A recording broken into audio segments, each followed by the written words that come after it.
Hey guys, welcome to the Upwards Positive Podcast. Myself, Dave Thomas, along with Tim Mazarana. Hey guys. And welcome. Yeah, so Tim, this is our, I think fifth edition. Yeah, I think we're in that neighborhood going pretty well. So we appreciate the support for everybody who's been tuning in. What we did do is, we created a YouTube page for the video content of this show, so you can watch it if you want to watch along a video. And sometimes when we're editing, we can throw in like some of the things we're talking about. And so, if you really want to see it visually, you can do that on YouTube, or you can just listen on YouTube, or you can listen wherever you get your podcast. So obviously, if you're listening to this on podcast now, you can just do it that way. So, but the whole point of this podcast, guys, is again, Tim and I really wanted to focus on bringing positive ideas to your mind so that when you're going through life, you can stop and think like, oh yeah, they talked about that. Maybe I should consider that or do that. And this podcast has helped myself, to be honest, just sitting here talking through these things. And I think it helps. And I think that right now in this world, we need a little positivity. We need people to start, doing the right things and taking time, but not just doing the right things, but giving your community some energy and time and effort in a positive way. Not arguing, not, I don't like you because of this, that, and this, but positive, right? And I think that we just need to move more towards that. So anyway, today we're going to talk about minimizing your life. I know that sounds crazy, but I watched a show today and I was just talking to Tim about it, and we'll get into it here in a second. But basically, before I start that, Tim, do you have any opening comments you want to make? Sorry. No, that's okay. I appreciate that. I didn't want to interrupt you there, but no, for sure.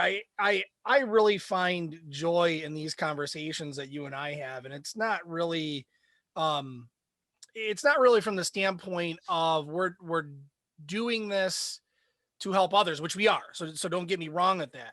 What I find joy in is the fact that we have such similar experiences. We're able to talk things out kind of as friends as we talk through these podcasts and that kind of thing. And it really gives you a different light on life. And the whole point of me saying that is really just to say, I hope that that's what we do for everybody out there, right? Is to say, here's our point of view. This is what we've been through. This is what we're going through. And we just hope that it plants a seed in your life for something positive to happen, maybe a change in relationships, maybe, a different experience, new door that you're knocking on or something that's going to help you build that life up to be a positive influence on others and to yourself as well. So, no, thank you for that. It's been such a cool ride to really do these podcasts and kind of just have a free format to talk about what's on our minds for the week, and it's just such a good thing. And I love the topic today, which is really kind of focusing in on what's important in life. And I think it's really important, now, right? We're in COVID times. It's when we're launching this podcast. I think you and I have both seen over the course of the last year or so, just, negativity going around everywhere. People in their house all the time, not being able to communicate with each other, not being able to see family and friends, just a whole, loss of job, the political landscape, everything. So to be able to do this and talk about what's important in life, I think is a great timely conversation to have. Yeah, and speaking of that, and just kind of the main topic today is actually a couple guys, and they're a podcast. They're pretty popular.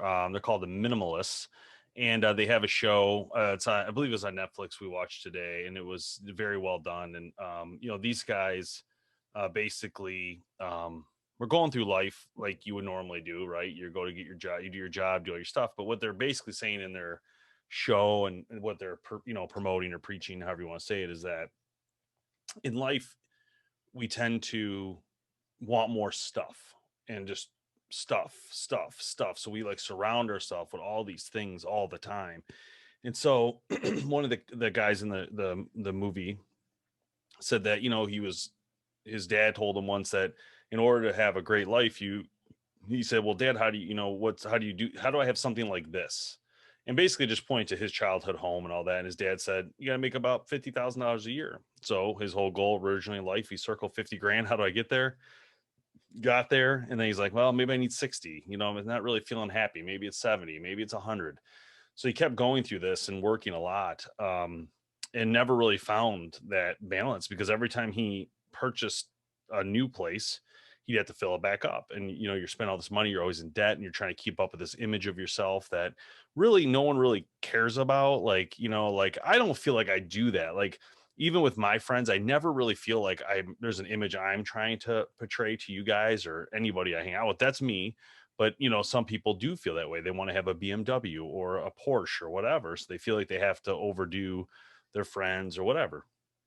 So, anyways, the other guy talks about how he, is going to work, doing all these great things, rising up in his company. He becomes like a you know, middle director or something like that in the middle of a company, and has like the car, has the suits, he's making good money.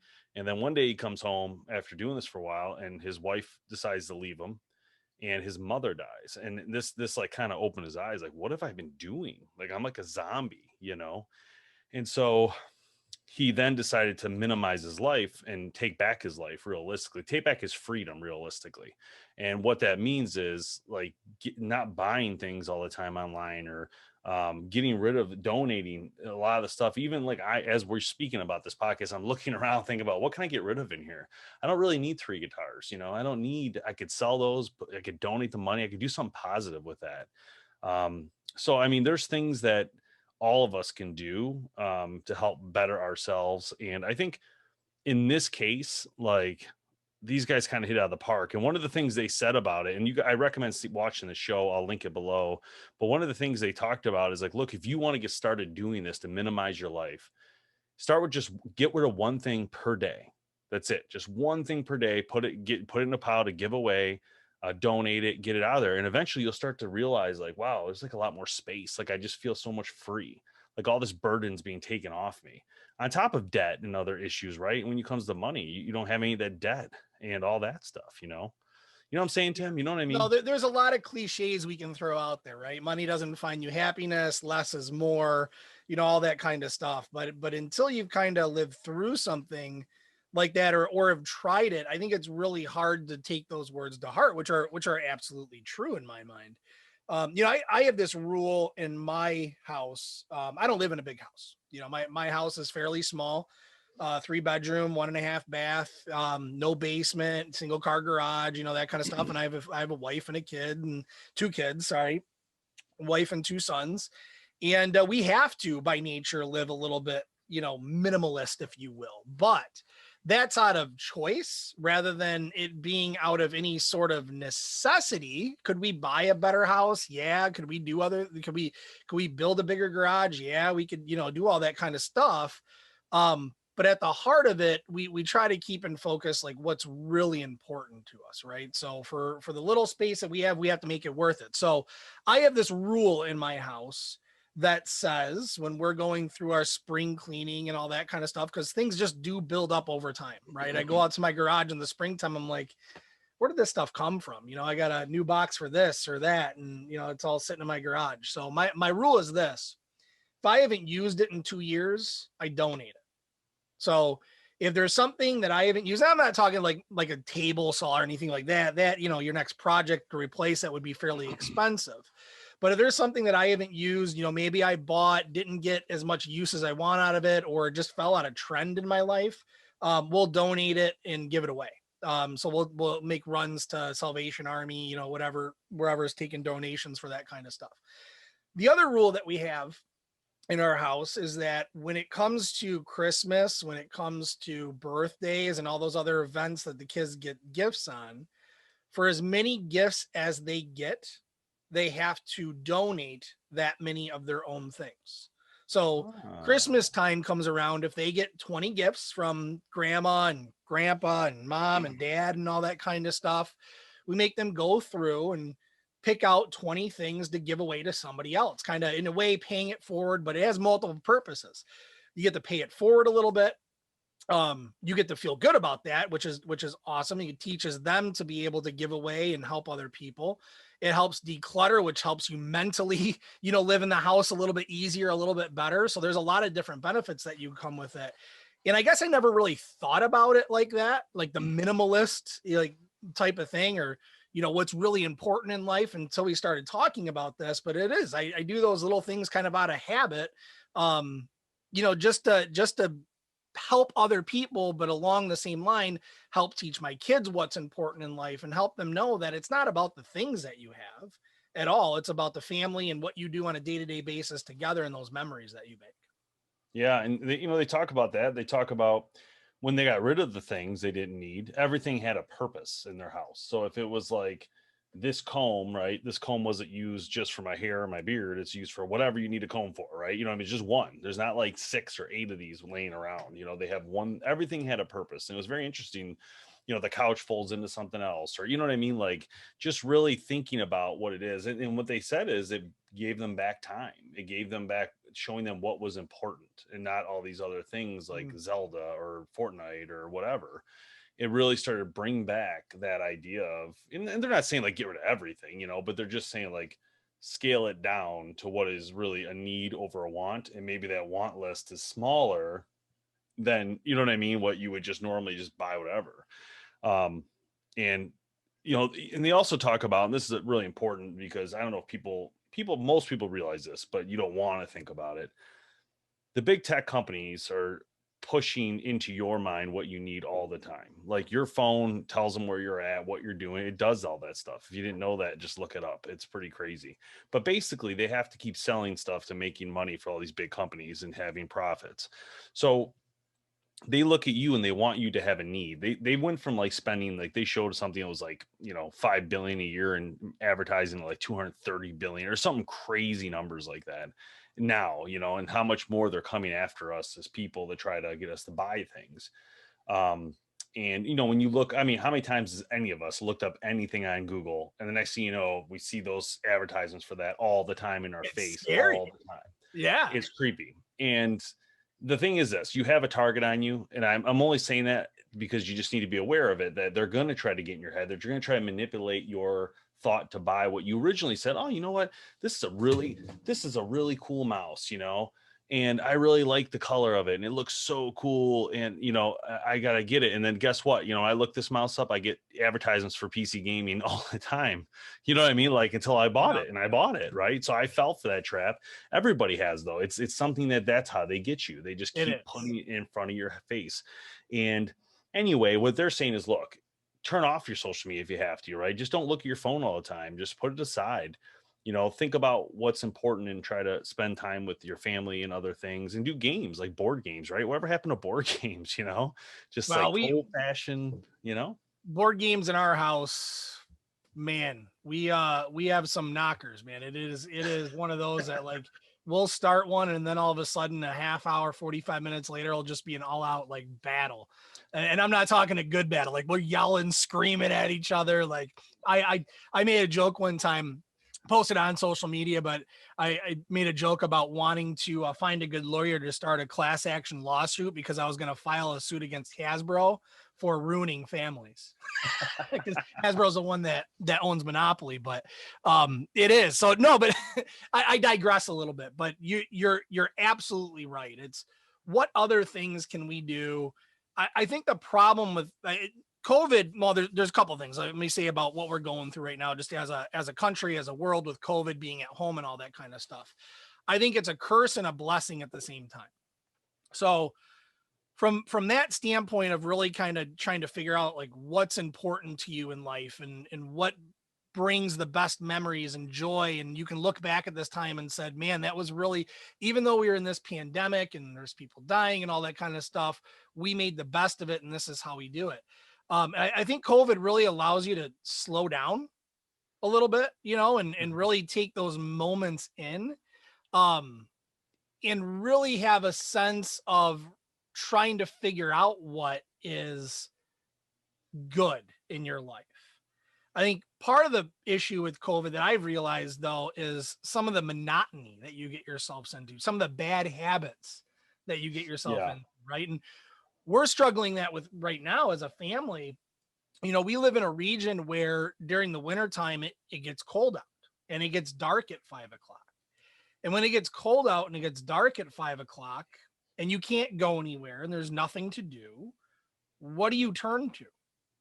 And So we've been starting to develop, kind of plans to break up the monotony of letting the kids play video games because there's really nothing better to do. And it's really kind of coming out with like more of a structure. But I say more importantly, not only for them, but us as dads and parents to be an example of that. Yeah. Right.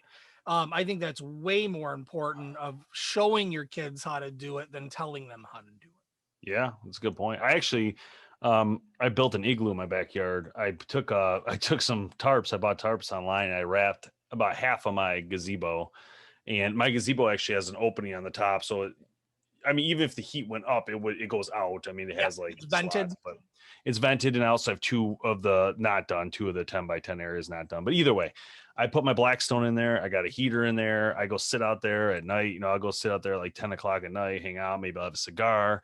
But once in a while, like Griffin's been coming out and hanging out with me, sitting out there, which is great, because it's cold, but you're not really that cold with the heater. It's kind of actually kind of nice. It's almost like you're in hunting blind, which is really kind of not so bad. You just turn around, get your butt warm, and sit back down. But the experience is good and it's cold, but again, it's like at least you get to get outside, and by putting those two tarps up, the snow can't get in there now, so it makes it nice. There's no snow drifts in there or anything, and I can actually go out there. I might even do another wall eventually, just leave one wall open. But I was trying to keep some light in there and, be able to see the woods, a little bit. But I love it. I love it. And then, it's about finding that contentment in life and doing the little things, right? Um, spending those moments with your son or just alone. And I find that to be honest with you, the hardest time to stay away from social media, to stay away from electronics, to do all that stuff is when you're alone. When you're yeah. alone, it's so easy for you to convince your own self Hmm. that I'm just going to spend a couple minutes looking at Facebook or, going on Amazon or whatever it may be. And then all of a sudden it's 2 hours later and you don't know where the day went. Yeah. So I think disciplining yourself first and foremost is very important. I'm not saying I'm good at it. I'm not saying I'm successful at it. It's something that I'm trying to do though, especially as we get, like I said, as we get into these winter months where there's not going to be a lot to do. It's trying to find contentment in doing less, I think. Yeah.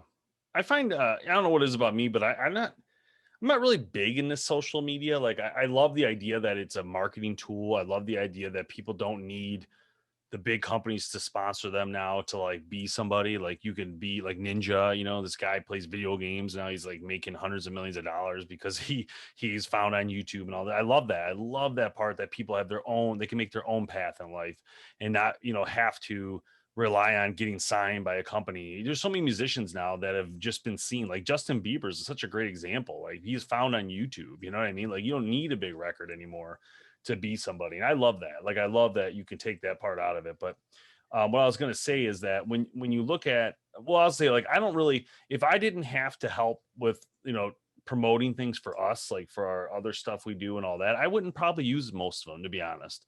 I don't really care that much. But when I have a stake, like we're something where we have to promote it and you want to get views because you're trying to impress companies, I get all that. Like that's the part where I like to do.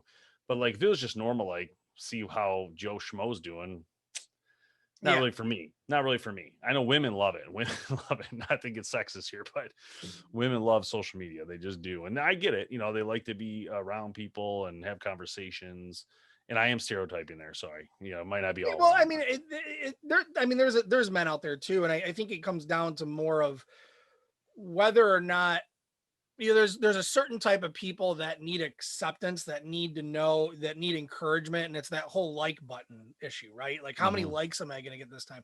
How many people agree with what I'm saying, or how many people saw it? And it's a confirmational thing for themselves to know that other people are seeing them, hear them, that kind of thing. In a way, I get that. I do. But I've come more and more to realize that that is not what drives you at your heart. It's like the whole having more money doesn't solve problems things. Yeah. Having more likes doesn't solve your issue of feeling lonely. What's the root cause of you feeling lonely? What's the Yeah. root cause of you needing that and really trying to find out, ways past that in your own life? And I think the best way to do all of it is to cut it all out. Because when you Yeah. cut it all out and you can focus on you and you can figure out who you are, I think that in those moments are where you have the most growth as a Yep. person. Yes, sir. And this, the show wouldn't be what it is if we don't add some music into it. So I'm gonna bring a song in, Tim, that I heard this week, and I thought about it. And this song, you know, I love this band. And I'll tell you they are in a second. But when I think of this band, like there are so many songs that remind me. They take me back. I'll say that, right? They take me back to college years.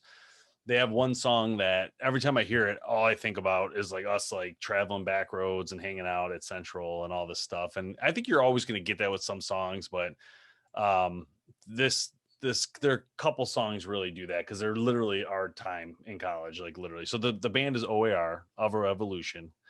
And the song though I heard and I remembered was a song called Heaven.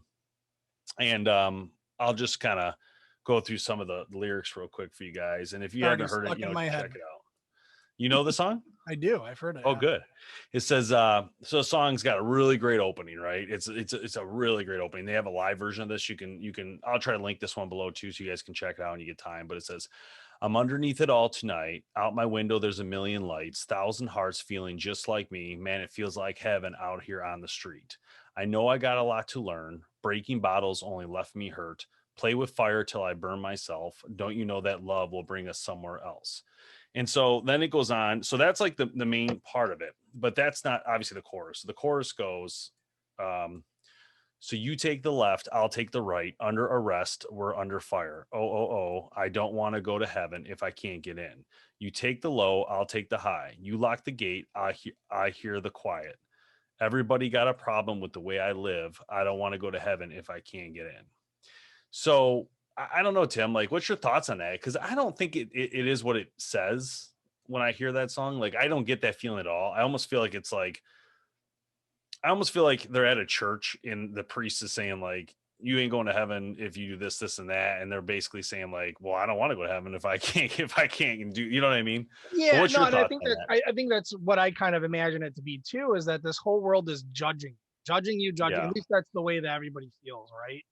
And judging you, and you're never going to live up to the expectations. You're never going to yeah, be good enough to get into heaven. And so I think it's that message of, that specifically is that you're always going to be judged. You're never going to be good enough because you aren't. I mean, that's just the yeah, truth of it. You're always going to fail. There's always going to be a hurdle ahead of you. And that to me is kind of what it means. yeah. This next verse is like amazing. It's one of my favorite ones, and I'll explain why in a second. But it says, maybe I should take my time and build this life by my own design, with no direction that is in between everything I love and everything I need. So bring it back. All I want is understanding to live my life the way that I planned it. Wouldn't change a thing. Man, it feels like heaven underneath my feet. That to me is a huge line. Like that those words say so much to me. And it really drives home to me because when I was younger and I was going to church all the time and I told myself like this isn't for me. Like I'm not saying I don't want to go to heaven, but this just isn't for me. Like going to this church every week is not for me. This Catholic church, it didn't work.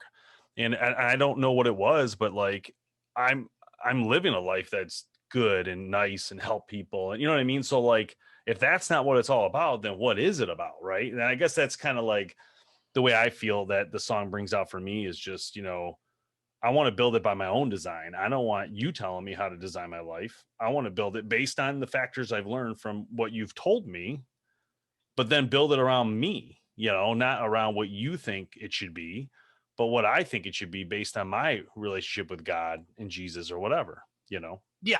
And yeah, you're right in a way. I mean, it really isn't about you and what you think life should be. For me, it's about me and what life I have, side by side walking with Jesus and where I'm led with that. I mean, you're absolutely right.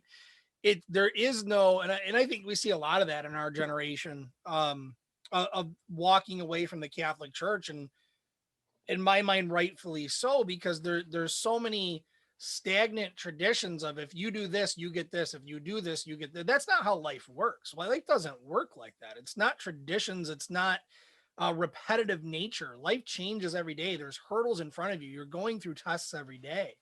And it's about how you come out of that, how you have your walk, your journey in life that really matters. And it really doesn't matter whether or not you went on Sunday before 5 o'clock or whatever the rules are. You know what I mean? Like that's not what it's about in life. I watched this episode. It was the last episode of the Vikings series that was on TV, and one of the last scenes was I don't remember his name. So it's one of the sons, and Ivor? Ivor.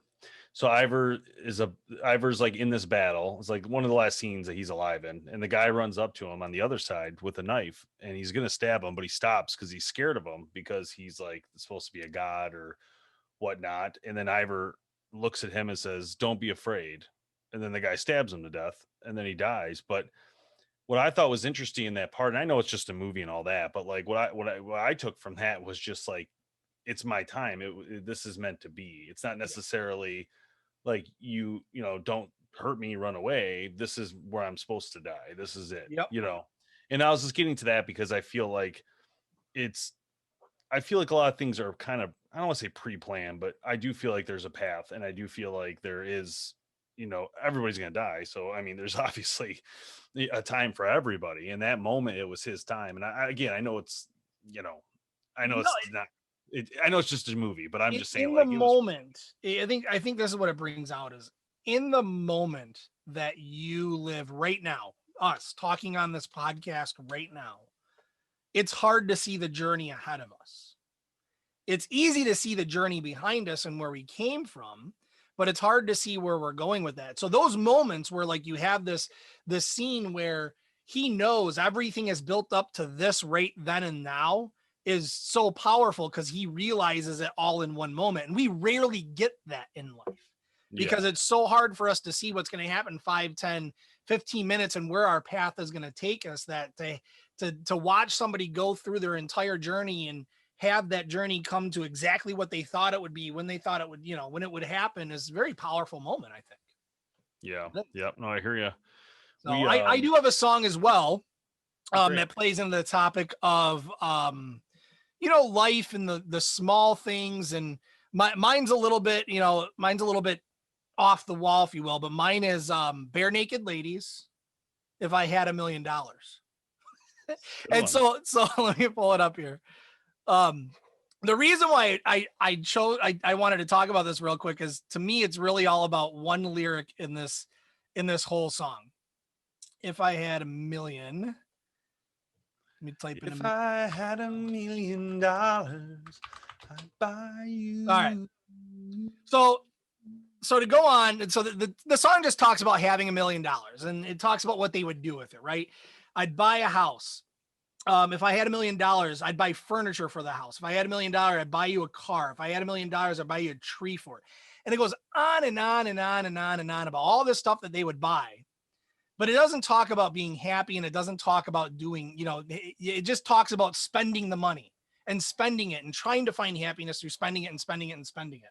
So finally at the end, all the way at the end of the song, the last lyric of the entire song to me is the most important, because it goes, if I had $1 million, I'd be rich.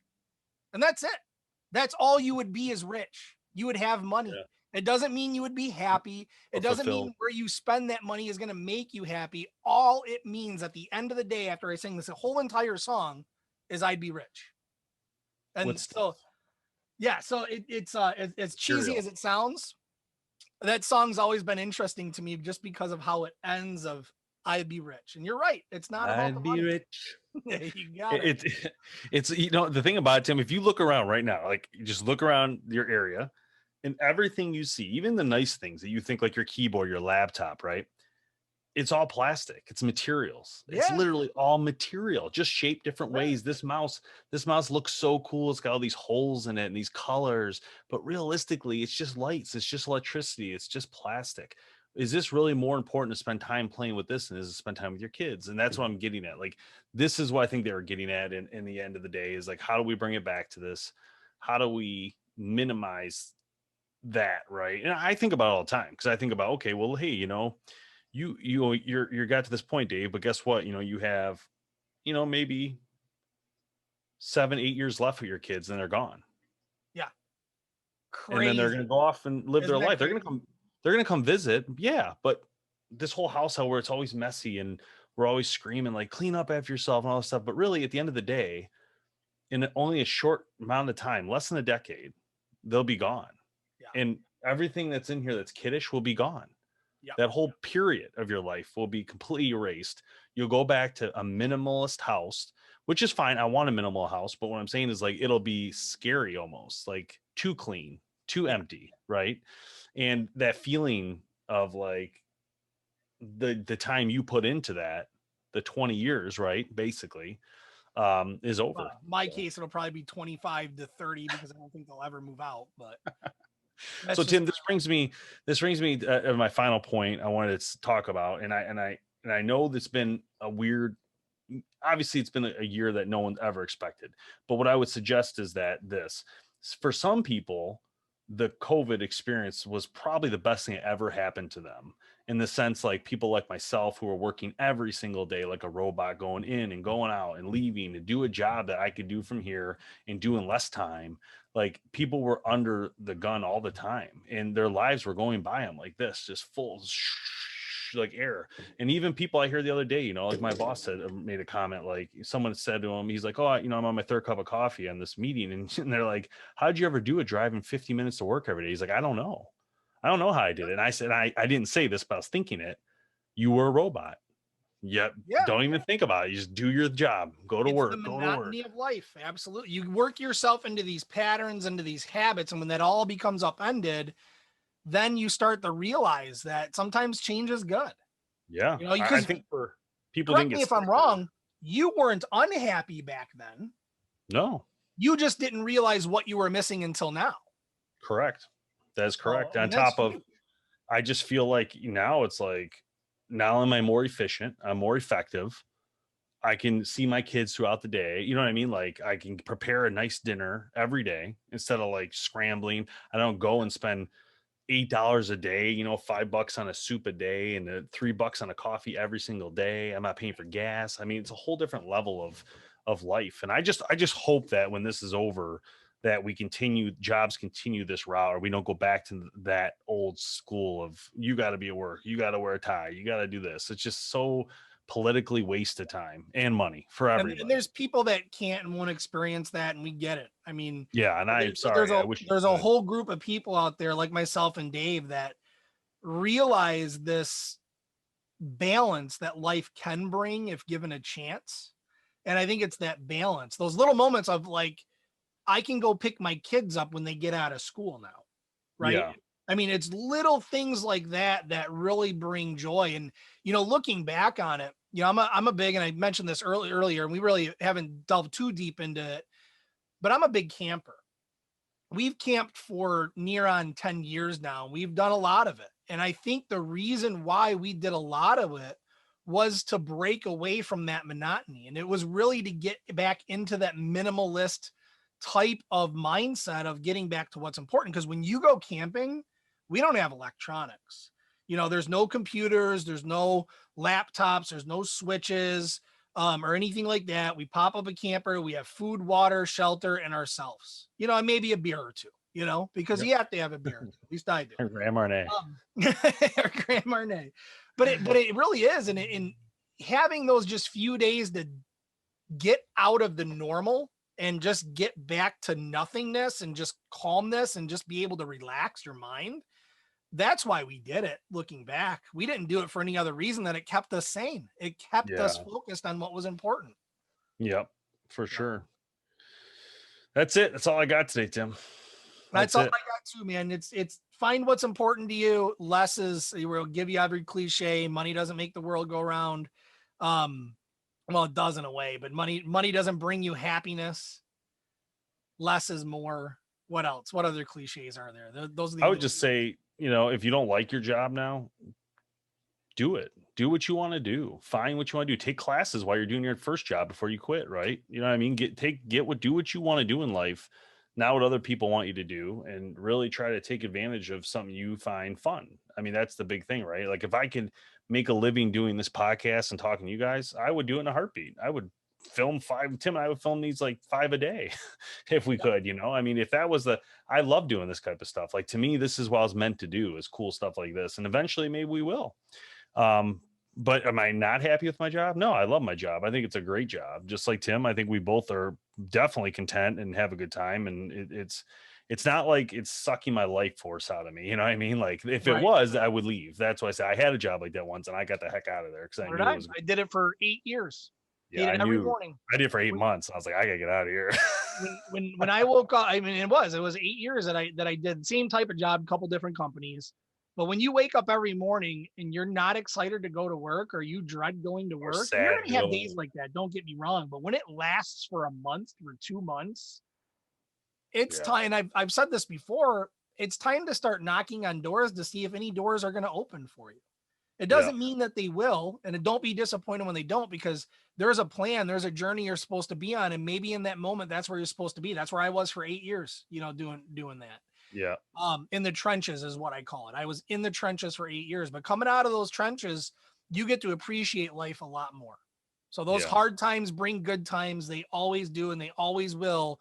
You just got to make it through those hard times and don't give up. Don't give up. All right, guys, that's the message this time around. We hope you learned something today. And if you have comments below, just go ahead and send them to us. We'll definitely try to answer them on the next show. But also make sure you guys subscribe and like and follow. We'd appreciate anything you can do there and sharing this podcast. So thanks a lot, and stay safe and have fun. We'll see you.